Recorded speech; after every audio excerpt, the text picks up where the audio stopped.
Então eu vou dizer para vocês porque acho preferível fazer uma mediação e uma conciliação.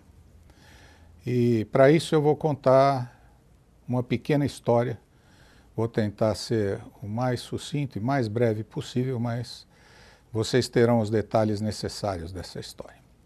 Há alguns anos, um advogado amigo meu, de longa data, me procurou aqui no meu prédio, do qual eu sou síndico, para me explicar que ele estava tendo sucesso com ações que ele movia contra a Sabesp, em função daquilo que a Sabesp define como economias. Para quem não sabe, a Sabesp entende que num conjunto multiusuário de residências ou de escritórios, corresponde a cada unidade uma economia. E no caso de prédios de escritório especificamente, ela entende que é apenas como se fosse uma economia. E qual é, vamos chamar assim, a importância dessa diferença?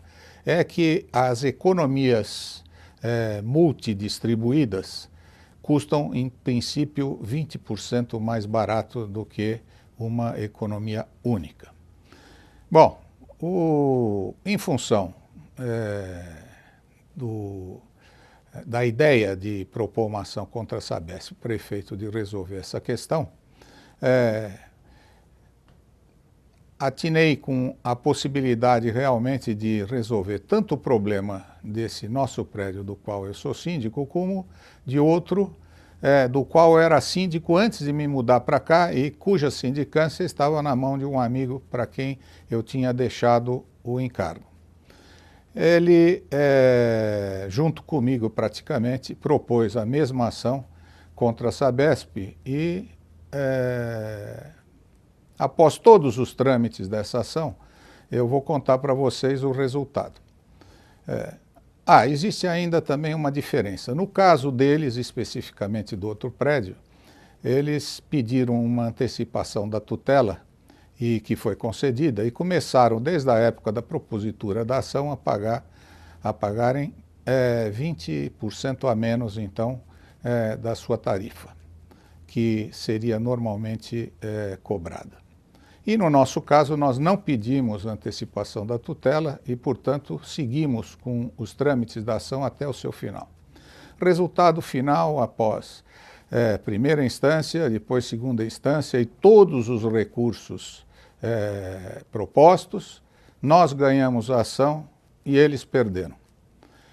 Nós tivemos uma indenização de cerca de aproximadamente R$800 mil, e eles tiveram que arcar com alguma coisa perto de R$600 mil de reposição dessas tarifas para Sabesp.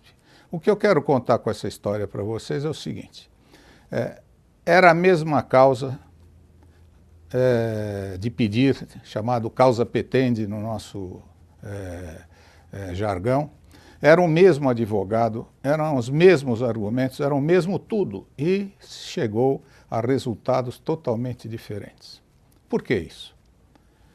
Na realidade, quando a coisa vai para o tribunal, nós vamos estar lidando com seres humanos. E cada um deles é resultado, é um vetor, é uma resultante de todas as suas experiências passadas e que, logicamente, demandam em resultados de raciocínio totalmente diferentes. Por isso que se diz que em cada cabeça existe uma sentença. Então, vejam o risco que se tem quando se procura o judiciário para efeito de ver um direito reconhecido. São homens que estão lá trabalhando, envidando o melhor dos seus esforços para efeito de atender a demanda da população, mas que por conta, logicamente, de terem pensamentos diferentes uns dos outros, chegam a resultados diferentes. Acontece que esses resultados, quando não implicam em perdas, é uma maravilha, mas você correr o risco de propor uma ação e sofrer perdas no seu patrimônio é muito dolorido. Então, por que não uma tratativa conosco, no sentido de uma mediação e uma conciliação, onde o que se busca é a aplicação do princípio da equidade, diferentemente do que acontece nos tribunais, onde os julgadores vão ter que se ater à lei. Então, e outros princípios informativos do direito, como a jurisprudência, a doutrina. No caso aqui, vocês vão conseguir, na conciliação, chegar a pontos equidistantes das mesmas diferenças que vocês têm, diferentemente do que acontece no judiciário. Daí a razão por que acreditamos que a conciliação, a mediação e a conciliação, como forma alternativa de atribuição de justiça, é a melhor delas. É isso.